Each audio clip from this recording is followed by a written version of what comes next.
It is very possible for one to imagine what it must have been like in the midst of darkness.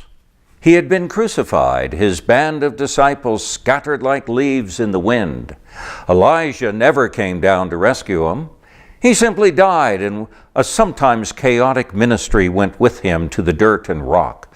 But at least for the city of Jerusalem, order had been restored.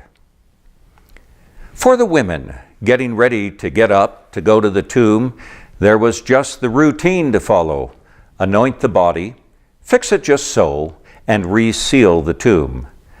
Nothing they could do to make it all better in the slightest degree. The only thing left to do was follow the tradition and then call it a day. Life can be that way sometimes. There is nothing humanly possible to fix it, whatever it may be.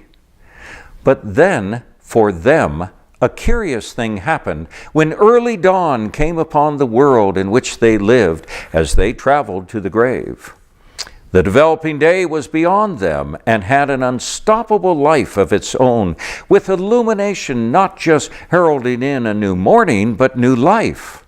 The stone was rolled away, the tomb was empty, and according to Luke's gospel, two men in dazzling clothes asked him, "Why do you look for the living among the dead? He is not here, but has risen." And just like that, the earth was turned right side up, immersed in salvation and redemption, bathed in new light, the light of Christ.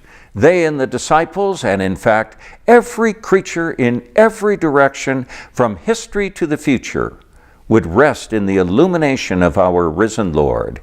And as St. John Chrysostom said 1600 years ago, not one dead remains in the tomb. Happy Easter from All Saints Episcopal Church, Whitefish, Columbia Falls.